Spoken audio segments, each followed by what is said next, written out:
Alors Hector est l'aîné de 6 enfants, dont deux, hélas, Louise et Jules, mourront dans leur petite enfance.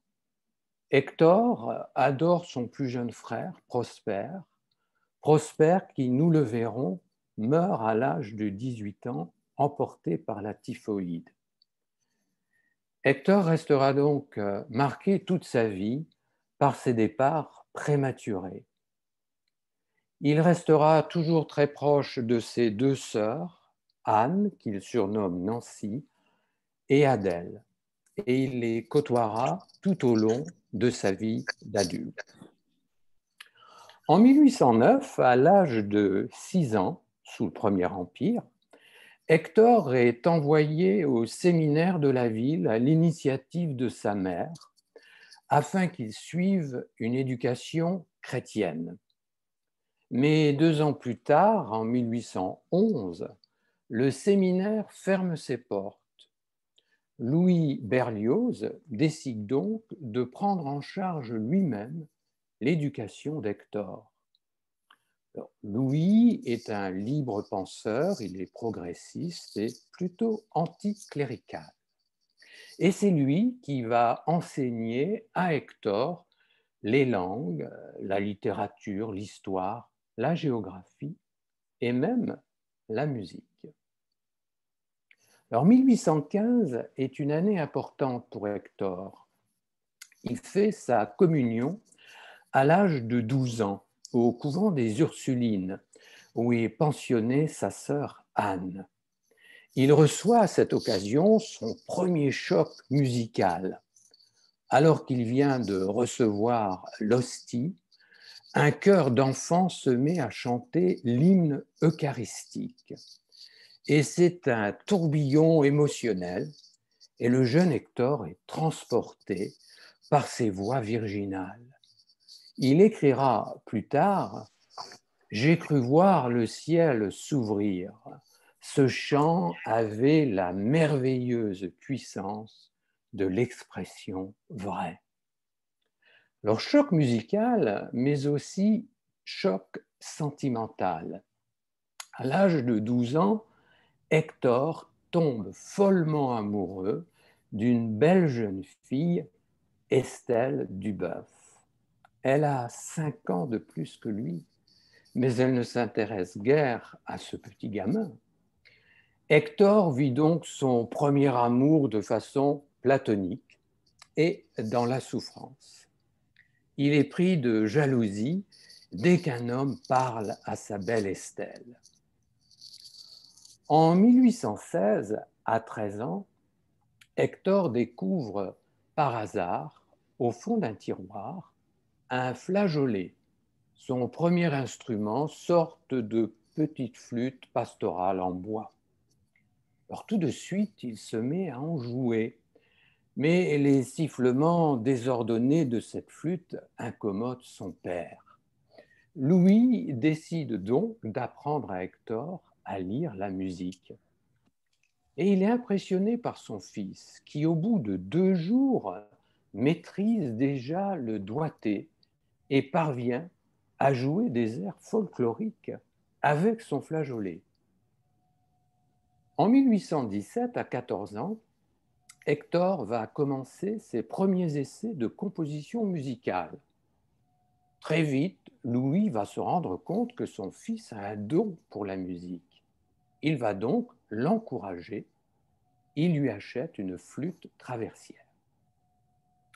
Alors, conscient du don de son fils, Louis fait venir de Lyon un maître à musique, monsieur Humbert, second violon dans l'orchestre de Lyon.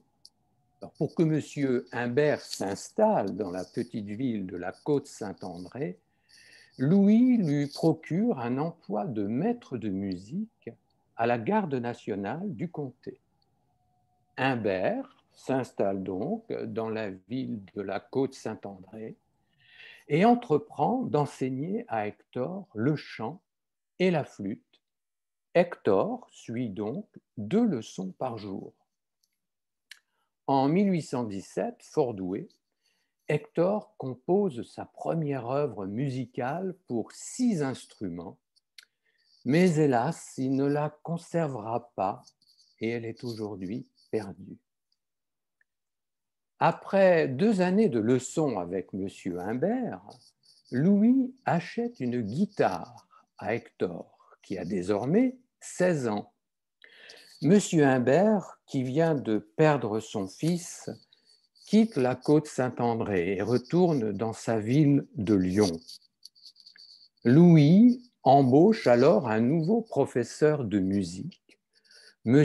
Doran, un Alsacien de Colmar, qui va enseigner la guitare à Hector. Alors, au bout de quelques mois, M. Doran informe Louis qu'il refuse désormais de donner des cours de guitare à Hector. En effet, dit-il, votre fils est plus doué que moi.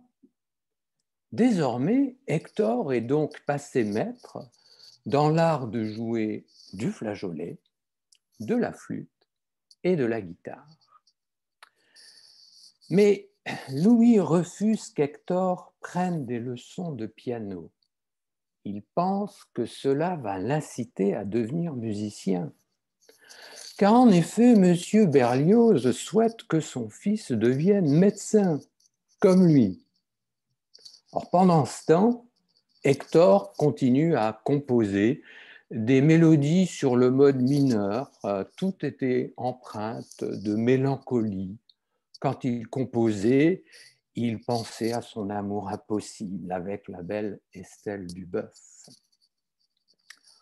En 1821, à l'âge de 18 ans, Hector reçoit son diplôme de bachelier ès-lettres à Grenoble. Alors, passionné par les os et les squelettes, son père lui donne alors des cours d'ostéologie et d'anatomie. Louis pense que cela occupera l'esprit d'Hector dans l'attente de son départ pour Paris, où il doit commencer ses études de médecine. En fait, Louis ne croit pas vraiment en l'avenir musical d'Hector. Hector, contrarié par l'insistance de son père à le voir devenir médecin, lui restera pourtant très attaché. Il l'admire et il dira sur bien des points, nous pensions les mêmes choses. À l'amour du père s'ajoute une vraie complicité. En octobre 1821, Hector rejoint donc l'école de médecine de Paris. Il va y passer une longue et pénible année. Il a en fait une grande aversion pour la médecine. Elle lui semble à l'opposé de la musique. Sa passion pour la musique le dévore, mais il veut satisfaire son père, ne pas le décevoir. Cependant, en décembre 1822, Hector décide d'arrêter ses études de médecine. Il ne comprend pas pourquoi son père lui impose de choisir entre la mort plutôt que la volupté, entre d'affreux cadavres, dira-t-il, plutôt que de ravissantes danseuses. Sa passion musicale l'emporte finalement sur le désir de satisfaire son père. Il prend son courage à deux mains et il lui écrit donc qu'il interrompt ses études de médecine. À son grand désarroi, il se brouille avec ses parents, surtout sa mère. Elle s'oppose avec véhémence aux aspirations musicales de son fils. Son père, la mort dans l'âme, prendra finalement le parti d'Hector et c'est ainsi qu'Hector commence ses études de musique à Paris. Il a 19 ans. En 1822, il découvre l'Opéra de Paris pour la première fois. Il assiste à Iphigénie, une présentation du compositeur allemand d'opéra, Christopher Gluck. Il écrira par la suite « Dans la musique, il y a deux grands dieux, Beethoven qui règne sur l'infini de la pensée, et Gluck qui règne sur l'infini de la passion. En 1823, après l'arrêt de ses études de médecine, Berlioz fait un séjour chez ses parents. Son arrivée à la côte Saint-André n'est pas bonne. Sa mère lui lance « Tu n'es plus mon fils, je te maudis ». C'est donc sans un mot, sans un regard même, et accablé par la malédiction de sa mère, qu'Hector repart pour Paris. Il a désormais 20 ans. Plus tard, dans ses mémoires, il ne parlera que peu de sa mère. Madame Berlioz mourra en 1838. 15 années se passent donc depuis le départ de Louis vers sa destinée musicale, 15 années qu'il ressentira comme un cruel abandon maternel. Mais voilà donc Hector de retour à Paris en 1823. Un ami lui présente le compositeur Jean-François Lesueur, qui dirige la Chapelle royale et est professeur au Conservatoire de Paris. Lesueur, impressionné par le potentiel d'Hector, le prend sous son aile et l'admet comme élève particulier. À la même époque, Hector écrit son premier article dans le journal de polémique musicale, Le Corsaire. Il y défend ardemment le compositeur d'opéra italien Gaspare Spontini, dont beaucoup de critiques français qui sont restés encore à la musique baroque trouvent les partitions trop chargées. Toute sa vie, Berlioz dira « Je suis de la religion de Spontini ». Plus tard, en 1852, la veuve du compositeur italien lui offrira en remerciement le bâton de chef d'orchestre dont s'était servi Spontini. En 1824, Hector découvre le compositeur allemand de musique romantique Karl Maria von Weber. Il assiste à une présentation de Freischütz au théâtre de l'Odéon à Paris. Il est transporté d'admiration. Et c'est alors qu'Hector devient Berlioz, si j'ose dire. En effet, il compose à l'âge de 21 ans sa première œuvre d'envergure, Le passage de la mer Rouge, un oratorio en latin attesté dans ses mémoires. Il ne sera, hélas, jamais présenté au public, et l'on dit que Berlioz l'aurait brûlé, peut-être insatisfait de la qualité de son œuvre. En 1824 encore, il compose la messe solennelle, une œuvre liturgique qui sera jouée pour la première fois en 1825 en l'église Saint-Roch de Paris. Plus tard, Berlioz prétendra en avoir détruit la partition car il la juge encore médiocre. Pourtant, en 1992, un organiste belge découvre une copie de la partition de l'œuvre à Anvers. Et c'est en octobre 1993 qu'un premier enregistrement a lieu à l'abbaye de Vézelay, en Bourgogne, sous la baguette de Jean-Paul Penin. En octobre 1826, après 3 ans d'études sous la direction de Lesueur, Berlioz entre au Conservatoire de Paris. Le conservatoire est alors dirigé par le compositeur italien Luigi Cherubini. Berlioz ne sera pas dépaysé. En effet, il y retrouve son maître, Jean-François Lesueur, qui enseigne la composition. Mais il fait également face au conservatisme d'une institution encore installé dans les canons baroques de la musique.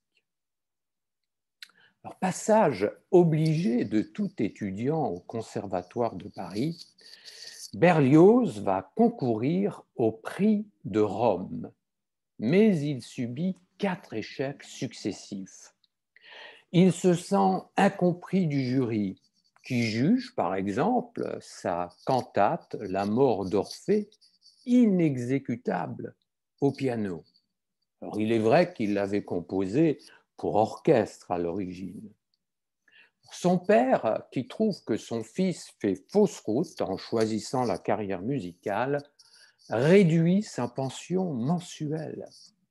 Berlioz se fait alors engager comme choriste au Théâtre des Nouveautés, car il a besoin d'argent.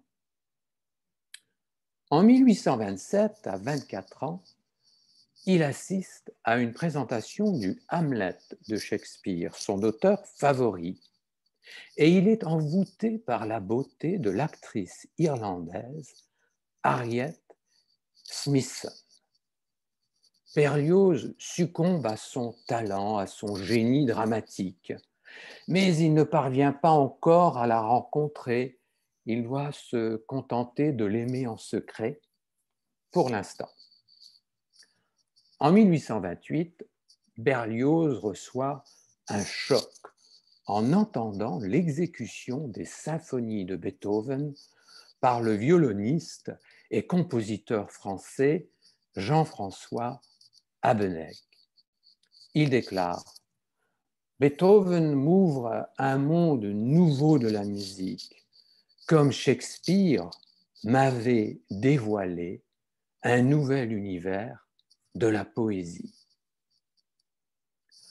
Au cours de l'été 1830, toujours en manque d'argent, Berlioz accepte de donner des cours de guitare dans une pension de demoiselles. Il y rencontre mademoiselle Camille Mock, qui, elle, donne des cours de piano. C'est une jeune beauté de 18 ans. Il lui écrit afin de lui donner, lui écrit afin de lui donner rendez-vous. Elle savait Hector secrètement amoureux d'Harriet Smithson et elle souhaitait le séduire. En 1830, il succombe au charme de Camille, sa première liaison amoureuse. Il a alors 27 ans et il se fiance très vite. La même année, plus précisément le 30 octobre 1830, Berlioz remporte enfin le prix de Rome avec sa cantata Sardanapale. La 5e tentative sera donc la bonne. Il n'en éprouve pourtant pas une grande joie. Il n'aime pas sa cantata qu'il a composée pour plaire au jury et qui ne correspond pas à ses aspirations musicales. En fait, pour lui, ce concours n'avait qu'un objectif, prouver sa valeur à son père, lui démontrer qu'il ne s'était pas trompé en l'autorisant à entreprendre des études de musique. Alors, il n'en reste pas moins que gagner le prix de Rome, c'est un titre prestigieux, une reconnaissance officielle qui va lui procurer une aisance financière pendant plusieurs années. Alors, un mois seulement après son succès au prix de Rome, Berlioz présente sa fameuse symphonie fantastique. Cette composition remporte enfin l'approbation du public français qui lui fait un triomphe. Franz Liszt, le compositeur hongrois et pianiste virtuose qui a alors 19 ans, s'enthousiasme à l'écoute de cette symphonie qui révolutionne la musique. C'est le début d'une longue amitié entre Liszt et Berlioz. Mais désormais lauréat du prix de Rome, Berlioz est contraint de quitter Paris pour l'Italie et d'y séjourner 2 ans. En effet, l'Académie de France récompense tous les lauréats du prix de Rome par un séjour d'études à la fameuse Villa Médicis. Berlioz ne peut s'y soustraire et c'est donc à contre-cœur qu'il quitte Paris. Alors, durant son séjour à Rome, Berlioz compose peu. Marcheur solitaire, il voyage beaucoup dans l'arrière-pays, particulièrement les Abruzzes, qu'il affectionne. En mars 1831, à Rome, il rencontre Mendelssohn, qui passe 6 mois dans la capitale italienne. Or, malgré des grandes différences de tempérament, Mendelssohn est très colérique, les 2 hommes s'apprécient. Alors, durant le séjour forcé de Berlioz à Rome, sa fiancée, Camille Mock, décide de le quitter.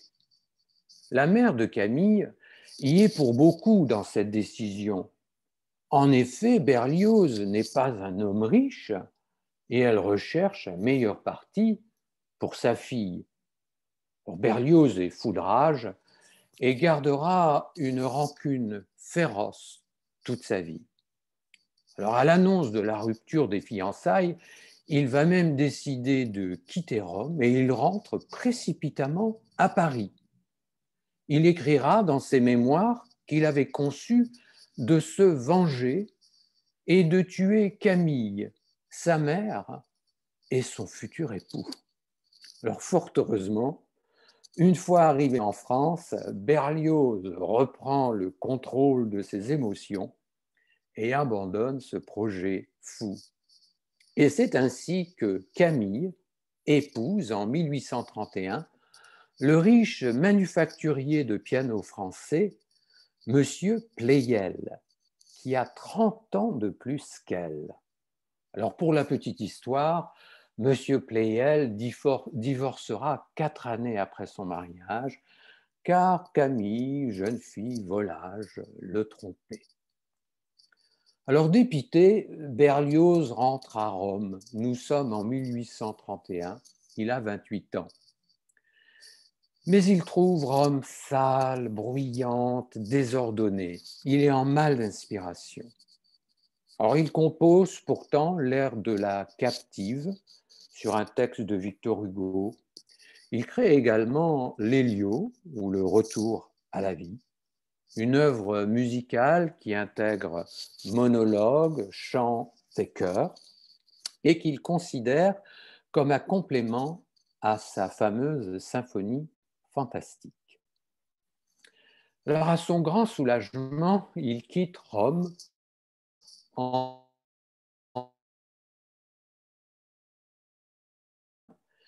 puis regagne Paris en novembre. Le 9 décembre, il assiste à un concert de ses œuvres conservatoire. Le chef d'orchestre, Habeneck, dirige un immense orchestre qui interprète la symphonie fantastique suivie de la première de l'Élio ou le retour à la vie. Ce 9 décembre 1832, on retrouve au conservatoire toute l'élite de la société parisienne. Victor Hugo, Alexandre Dumas père, Georges Sand, Alfred de Vigny, Théophile Gautier, Paganini, Liszt, Chopin et l'actrice Harriet Smithson. Tous sont venus l'applaudir. Alors, suite à ce fameux concert, l'actrice irlandaise Harriet Smithson et Berlioz se parlent pour la première fois. Harriet est sous le charme. Moins d'1 an plus tard, le 3 octobre 1833, Berlioz épouse Harriet à l'ambassade britannique. Son ami Franz Liszt est un des témoins.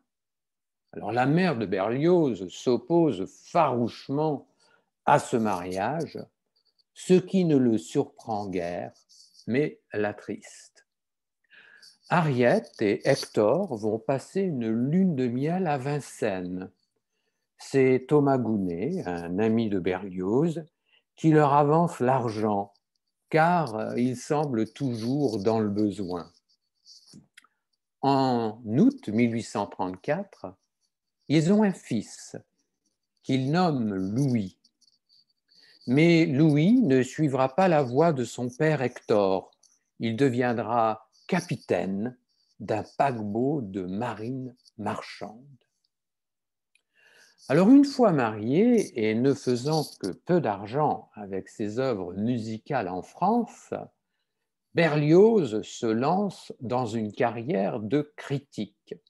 Ainsi, il signe des articles dans la Gazette musicale, une revue hebdomadaire. Alors, sous la seconde restauration, il écrit aussi pour le journal des débats, un journal royaliste conservateur, où il anime la rubrique musicale. Mais Berlioz continue à composer. À l'initiative du violoniste et compositeur romantique italien Niccolò Paganini, il crée ainsi la symphonie Harold en Italie en 1834. En effet, Paganini vient d'acquérir un Stradivarius et souhaite que Berlioz crée une œuvre musicale qui mette en valeur son violon. Alors Paganini va récompenser grassement Berlioz, ce qui lui permet de ne pas manquer d'argent, du moins pour un temps. Alors, la première d'Harold en Italie est dirigée par le chef d'orchestre Girard en décembre 1834. Mais Berlioz est atterré par des erreurs de direction de la part de Girard. C'est ainsi qu'il va désormais décider de diriger lui-même ses propres œuvres. Et il gagne une réputation de chef d'orchestre hors pair. Quelques années plus tard, Paganini entend Harold en Italie sous la baguette de Berlioz. Il est tellement ému qu'il lui donne la somme de 20 000 francs, ce qui va lui permettre de se lancer dans une œuvre nouvelle, Roméo et Juliette. Mais avant cela, Berlioz va composer un requiem en 3 mois. En effet, cette messe des morts est une commande du ministre de l'Intérieur, Adrien de Gasparin. Mais on le sait, Berlioz est plutôt anticlérical. C'est ainsi que ce requiem va s'éloigner de l'esprit liturgique tel qu'on pouvait le concevoir à l'époque. Il y a en effet une grande théâtralité et un grand romantisme dans la façon dont il compose ce requiem tout à fait hors norme. Charles Gounod, qui a 19 ans alors, dira plus tard « Le requiem de Berlioz fut une des plus grandes influences émotionnelles de ma jeunesse. » Mais soudainement, le ministre, sans explication, annule sa commande quelques jours avant la première, sans doute sous la pression de l'Église. Alors on ne s'étonnera pas trop car en 1837, c'est une époque où les Parisiens ne pardonnent pas à Berlioz ses affinités avec le romantisme allemand, qui ne s'était pas encore établi en France. Pourtant, Berlioz aura l'occasion de diriger son requiem le 5 décembre 1837 à l'Hôtel des Invalides, lors de l'inhumation du comte de Damremont. La famille royale est présente, ainsi que le sont tous les corps diplomatiques et la haute société parisienne. Berlioz avait obtenu 190 musiciens et 200 choristes. Au grand soulagement de Berlioz, le roi Louis-Philippe apprécie son requiem. Berlioz dira d'ailleurs « Si je devais brûler toutes mes partitions et qu'il n'en reste qu'une, c'est pour la messe des morts que je demanderai grâce à Dieu. » En 1838, Berlioz perd sa mère. Elle a 54 ans. Il en souffre car il ne s'était jamais vraiment réconcilié avec elle. 1839 est une année qui débute mal pour Berlioz. En effet, en janvier, il perd son frère Prosper, à l'âge de 18 ans. Pour oublier son chagrin, il se met alors au travail comme un forcené. Durant 7 mois, il compose Roméo et Juliette. Berlioz, qui a des talents d'écrivain, écrit lui-même le texte de cette symphonie avec chœur et solo de chant. C'est son ami, le poète Émile Deschamps, qui met le texte en vers. La première est donnée en novembre 1839 au Conservatoire de Paris, en présence de Richard Wagner et sous la baguette de Berlioz lui-même. Wagner écrira qu'il fut étourdi par la puissance et la virtuosité de l'orchestre de 200 musiciens et par les combinaisons osées et la précision de Berlioz. C'est sans doute le plus grand succès de Berlioz de son vivant. Honoré de Balzac, ainsi que toute l'intelligentsia parisienne, acclame alors Berlioz. Alors, désormais, Berlioz est devenu le compositeur quasi-officiel, je dirais, du royaume de France. Et ce sera le cas jusqu'à la chute de Louis-Philippe, le dernier roi des Français qui perd le trône en 1848. Alors Berlioz répond donc à des commandes officielles et compose en 1840 la symphonie funèbre et triomphale qui exalte la révolution de 1830 et la chute du roi Charles X. Richard Wagner, encore lui, estime que c'est l'œuvre la plus achevée de Berlioz. Il dira « Elle est sublime de la première à la dernière note ». Alors si Berlioz connaît enfin le succès professionnel et obtient la reconnaissance de ses pairs, son mariage est en revanche un échec. C'est lors d'un voyage avec sa femme Harriet à Londres, fin 1840, que la situation se dégrade. Dès le début de l'année 1841, Berlioz et Harriet se séparent. Mais il continue à entretenir sa femme car, bien sûr, à l'époque, on ne peut pas divorcer. Il va alors avoir une liaison amoureuse avec la mezzo-soprano Marie Recchio, de 11 ans sa cadette et fille d'un père français et d'une mère espagnole. C'est aussi une période propice aux mélodies musicales. Il compose ainsi 6 pièces pour voix et piano sur des poèmes de Théophile Gautier qu'il intitule « Les nuits d'été ».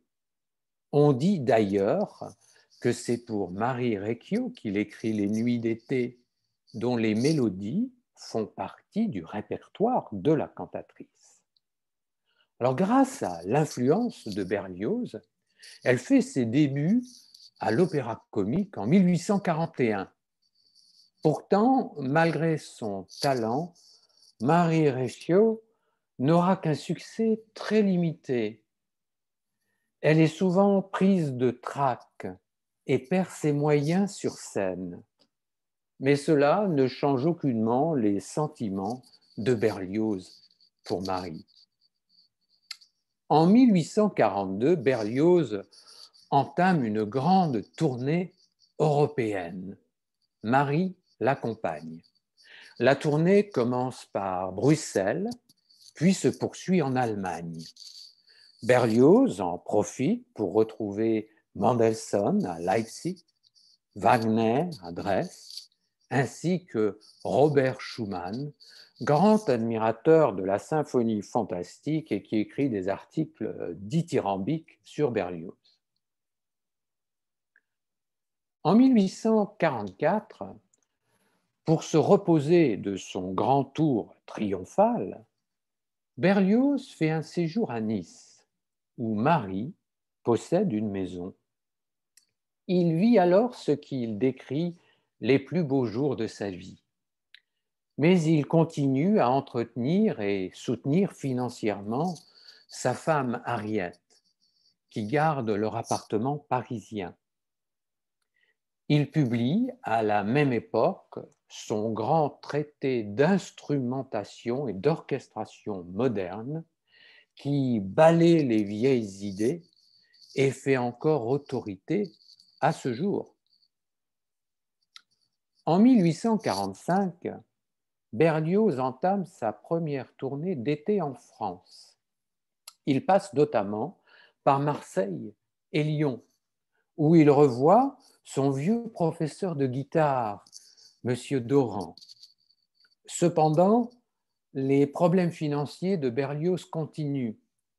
Il perd de l'argent en France en finançant des tournées symphoniques qui ne rencontrent pas le succès escompté. Pour se consoler, il décide de se rendre à Bonn en août 1845 et assiste à l'inauguration de la statue de Beethoven. Se sentant mal aimé en France, il continue à voyager. En septembre 1945, en traversant l'Autriche, la Hongrie et la Silésie, il débute la composition de la Damnation de Faust, œuvre pour solistes, chœurs et orchestre. Alors il compose avec grande facilité, inspiré par la beauté des contrées qu'il traverse. Mais Berlioz est en quête de reconnaissance en France. Ainsi, la première de la Damnation de Faust est donnée en décembre 1846 à l'Opéra Comique. Une fois encore, il ne rencontre pas le succès escompté. Les salles sont à moitié vides. On n'apprécie guère son style monumental. Hélas, la production était énorme, les coûts faramineux, et Berlioz se retrouve ruiné dans l'aventure. À son grand dépit, c'est seulement à l'étranger que l'on reconnaît ses talents de compositeur. Alors, quelques mois après son échec français, Berlioz perd son ami Mendelssohn, ce qui l'affecte beaucoup. Alors, des années plus tard, en lisant les écrits de Mendelssohn, Berlioz se rendra compte qu'il n'avait jamais véritablement reconnu son talent et son originalité, ce qui le plongera dans une énorme tristesse. Alors après la faillite de la Damnation de Faust, Berlioz quitte la capitale pour la Russie. En février 1847, il espère alors se refaire financièrement. C'est son ami, le célèbre écrivain Honoré de Balzac, qui finance ce voyage. Berlioz rencontre un triomphe à Saint-Pétersbourg et Moscou. Il est même logé chez la grande duchesse Hélène de Russie. Revigoré, Berlioz rentre à Paris en juin 1947. En septembre, il décide d'aller rendre visite à son père, à la côte, avec son fils Louis. À 13 ans, c'est la première visite de Louis au domicile de son grand-père. Puis Berlioz part pour un contrat de 7 mois à Londres, de novembre 1947 à juillet 1948. Il est engagé par Louis-Antoine Julien comme chef d'orchestre du théâtre Royal Drury Lane de Londres et du Grand English Opera. Alors cet épisode londonien sera la seconde des 5 visites de Berlioz dans la capitale anglaise. Hélas, Louis-Antoine Julien, mauvais gestionnaire, fait faillite et les espoirs qu'avait fondés Berlioz sur sa carrière londonienne s'effondrent. Il ne sera d'ailleurs jamais payé pour son travail. De plus, février 1948 marque la chute du dernier roi des Français, Louis-Philippe, ce qui provoque bien des incertitudes quant à l'avenir. Sa maîtresse, Marie Recchio, le rejoint à Londres en avril 1848. À la mi-juillet, la situation politique s'étant stabilisée, Berlioz décide de rentrer à Paris avec Marie. 2 semaines plus tard, il a la douleur de perdre son père Louis. À la même époque, sa femme, Harriet, fait 2 attaques cérébrales successives qui la laissent presque complètement paralysée. Elle a désormais besoin de 4 servantes qui s'occupent d'elle à plein temps. Berlioz assume tous les frais et la visite quotidiennement quand il est à Paris. En 1849, Berlioz compose son Te Deum. Mais il devra attendre une grande occasion pour présenter son œuvre. En 1852, lors du sacre de Napoléon III, il espère pouvoir faire exécuter son Te Deum. Mais hélas, son projet n'aboutit pas. Il sera pourtant récompensé lors de l'inauguration de l'exposition universelle d'avril 1855. En effet, il pourra interpréter son Te Deum pour la première fois. L'exécution est grandiose, 900 exécutants et un orgue créé spécialement pour l'occasion dans l'église Saint-Eustache. Cette création fut couronnée de succès. Le public français semble enfin redécouvrir le génie de Berlioz. En 1850, Berlioz devient bibliothécaire au Conservatoire de Paris. Alors, ce sera son seul poste officiel français qui lui assurera une source constante de revenus. Il gardera cette fonction jusqu'à son décès. En mai de la même année, il a la douleur de perdre sa sœur Anne, qui meurt d'un cancer du sein. Alors, c'est sa 2e sœur, Adèle, qui reste auprès d'Anne tout au long de son agonie. Berlioz écrira des lignes déchirantes sur le mal qui frappe Anne. Il parle des cris affreux qu'elle poussait, sans qu'un docteur n'accepte d'abréger ses souffrances. Berlioz écrit « Il faut être barbare ou stupide pour ne pas employer les moyens sûrs et doux de la médecine, pour mettre un terme à la souffrance des hommes. Les animaux sauvages sont plus intelligents que nous. » Désormais, d'une fratrie de 6 enfants, il ne reste donc plus que lui et une dernière sœur, Adèle. Alors, le compositeur italien Gaspare Spontini, ami de Berlioz, décède en 1851. Berlioz fait acte de candidature afin de lui succéder à l'Institut de France. Mais il n'obtient pas ce poste, qui revient au compositeur Ambroise Thomas, lauréat du prix de Rome en 1832, 2 ans après Berlioz. Alors, dépité, Berlioz fait un 3e passage à Londres, de mars à juin 1852. Il est embauché afin de diriger 6 concerts au Exeter Hall. Puis, en novembre de la même année, il part avec Marie pour Weimar, où son ami Liszt organise la semaine Berlioz afin d'honorer son génie musical. L'année suivante, il dirige de nouveau quelques concerts à Londres. À son retour, en décembre 1853, il rencontre le jeune Camille Saint-Saëns, qui n'a alors que 18 ans. Ils formeront une solide amitié et plus tard, Berlioz soutiendra Saint-Saëns dans sa carrière.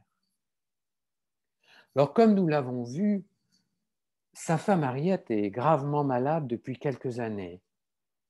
Elle meurt finalement le 3 mars 1854. Berlioz quitte la France peu après car il a prévu une nouvelle tournée de 3 mois en Allemagne.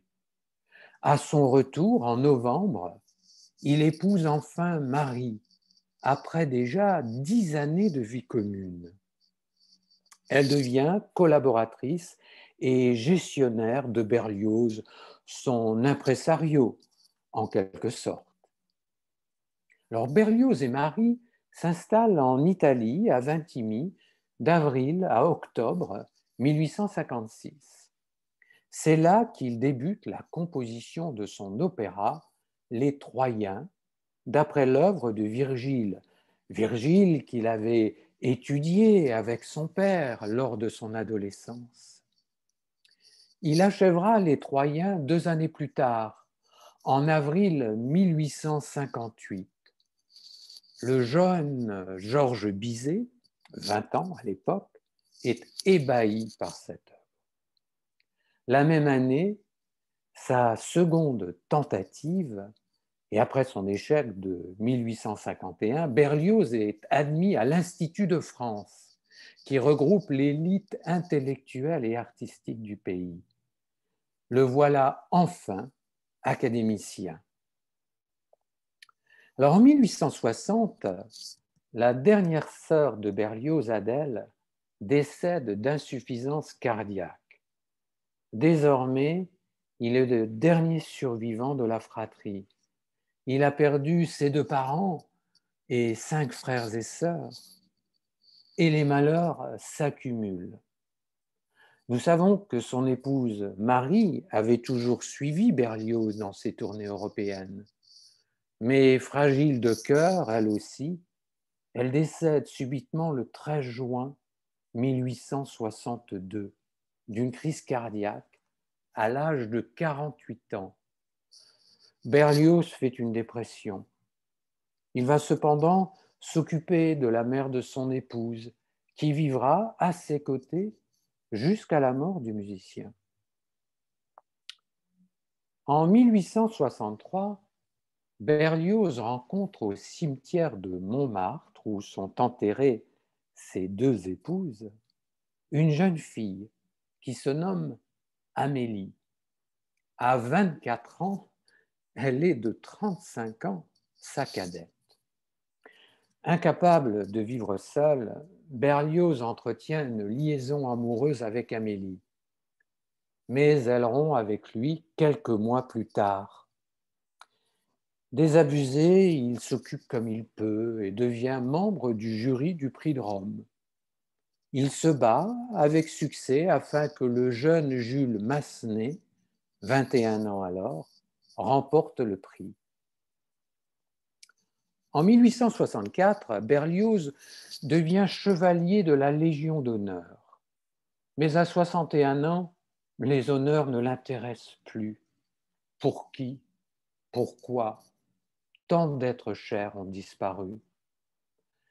Il a aussi la douleur d'apprendre que la jeune Amélie vient de mourir à l'âge de 26 ans.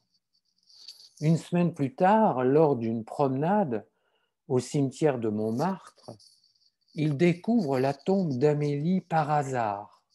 Il est bouleversé. En septembre 1864, lors d'une visite à Lyon, Berlioz revoit Estelle Duboeuf, son premier amour platonique d'adolescence. Ils ne se sont plus vus depuis 40 ans. Elle est veuve de M. Fournier et il commence une correspondance régulière avec elle. Elle a 67 ans, il en a 61 et il lui propose de l'épouser, mais elle refuse. Abandonné, sentant sa vie lui échapper, Berlioz publie ses mémoires en juillet 1865. Un an plus tard, en 1866, il revoit pour la dernière fois son ami Franz Liszt. Mais les tragédies s'accumulent. En 1867, Berlioz perd son seul enfant, Louis, commandant d'un navire marchand. Louis meurt de la fièvre jaune à La Havane, à Cuba. Il a seulement 32 ans. Seul au monde, Berlioz décide alors de rédiger son testament. En septembre 1867, la grande duchesse Yelena Pavlova invite Berlioz à faire une tournée en Russie. Il accepte pour échapper à la solitude. Sa tournée est triomphale. Il y rencontre Moussorgsky, Rimsky-Korsakov et Borodine, qui tous, bien plus jeunes que lui, l'admirent. Il rentre en France en 1868, épuisé. Il décide alors de se rendre à Nice afin de s'y reposer. Mais sa santé décline. Il fait 2 mauvaises chutes successives. En août 1868, il fera le dernier voyage de sa vie à Grenoble. Lors de 3 journées de festivités, Berlioz préside le festival de musique à l'occasion de l'inauguration d'une statue équestre de Napoléon Bonaparte. Le 8 mars 1869, Berlioz meurt subitement à Paris. Il sera enterré au cimetière de Montmartre, qui se situe aujourd'hui sur la bien nommée avenue Berlioz. Il repose aux côtés de ses 2 épouses, Harriet Smithson et Marie Recchio. Sans famille et se souciant du devenir de ses employés, il laisse à sa servante une pension viagère de 300 francs par an et à son compagnon et serviteur son appartement parisien rue de Calais, ainsi que son habit d'académicien. Il couchera également sur son testament Estelle Duboeuf, son premier amour contrarié. Et il va ainsi laisser une rente annuelle de 1600 francs à Estelle. Il écrira « Je vous supplie d'accepter cette petite somme en souvenir des sentiments que j'ai éprouvés pour vous toute ma vie. » Berlioz finit sa vie en France comme il l'avait toujours vécu, en grand romantique, incompris. Je vous remercie. Merci beaucoup de votre écoute. Merci.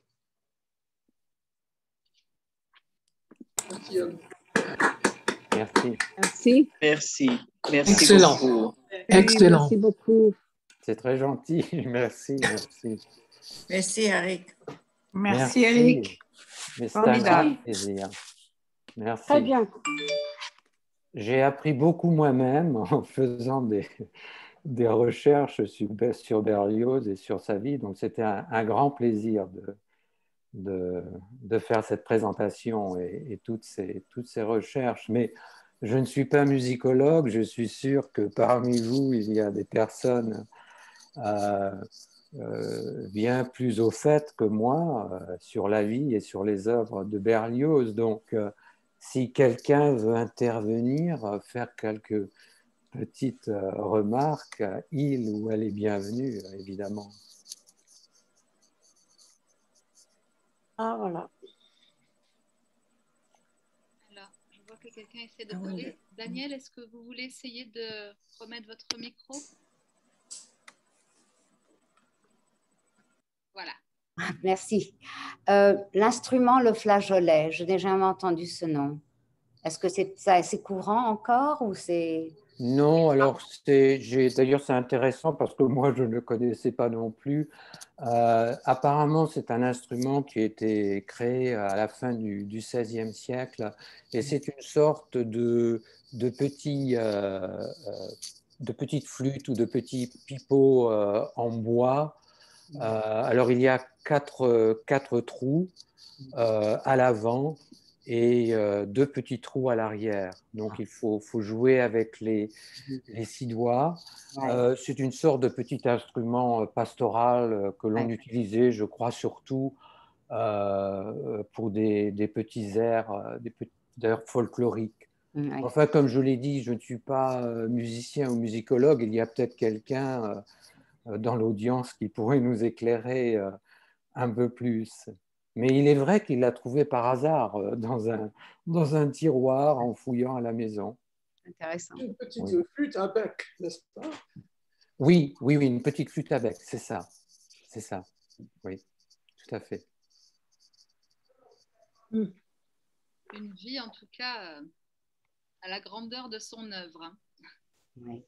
D'ailleurs, en 2020, en février 2020, l'orchestre de Philadelphie a joué la Symphonie Fantastique, donc une des dernières représentations de l'orchestre avant le shutdown. Oui, c'est vrai. C'est vrai. Et je crois que la grande tragédie de sa vie, c'est qu'il n'a jamais véritablement connu le succès en France. Il se sentait toujours rejeté. Mais enfin, ceci dit, il a inspiré après tant de jeunes musiciens allemands ou européens comme français. Donc il sera finalement plus célèbre ou peut-être plus reconnu une fois qu'il est mort, en fait. Et ça, c'est sans doute une grande tragédie pour lui.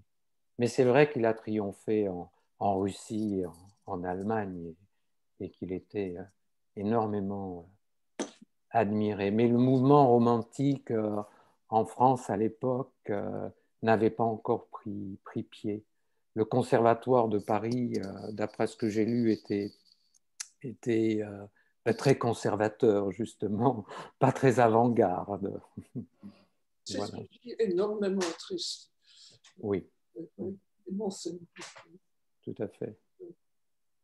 Comme l'Académie des Beaux-Arts aussi, qui a refusé l'entrée de tant d'artistes et qui finalement ont pu y rentrer et ne pas connaître la gloire et la connaître post-mortem. Oui, oui, à titre posthume. Ouais. Voilà, tout à fait, à titre posthume. Voilà, oui. Alors, il y a beaucoup de remarques dans le chat, donc des remarques, des éloges, une très belle présentation. On espère revoir tout le monde le mois prochain, donc le 25 mai. C'est un mardi, c'est à 6h, à 18h. Et cette fois-ci, nous parlerons de Camille Saint-Saëns. Voilà, qui a beaucoup aimé Berlioz et qui en a été très, très inspiré, comme beaucoup de compositeurs. Sonia, si jamais les gens veulent voir, avant de déménager aux États-Unis, je pense que dans les années peut-être 2011 ou 2012, l'Orchestre symphonique de Québec avait fait la Damnation de Faust avec une mise en scène de Robert Lepage, puis c'était grandiose. Il y a beaucoup d'extraits sur YouTube. Quand vous faites Damnation de Faust, Robert Lepage, il y a des extraits avec la marche hongroise, c'est vraiment, c'était très, très, très bien fait, très impressionnant, avec des mises en scène qui étaient sur plusieurs étages, en fait. C'est particulier, il faut voir. Merci, Je note merci. La damnation de Faust, mis en scène par Robert Lepage, c'est Robert ça? Lepage, ouais. Je pourrais l'envoyer donc à tous ceux qui étaient là ce soir, envoyer la Ben oui. réponse. Ah oui, Et, Superbe. merci Philippe pour Merci. cette suggestion. Oui, de rien, de rien. Compléter. Bonne idée, bonne idée. Excellente idée.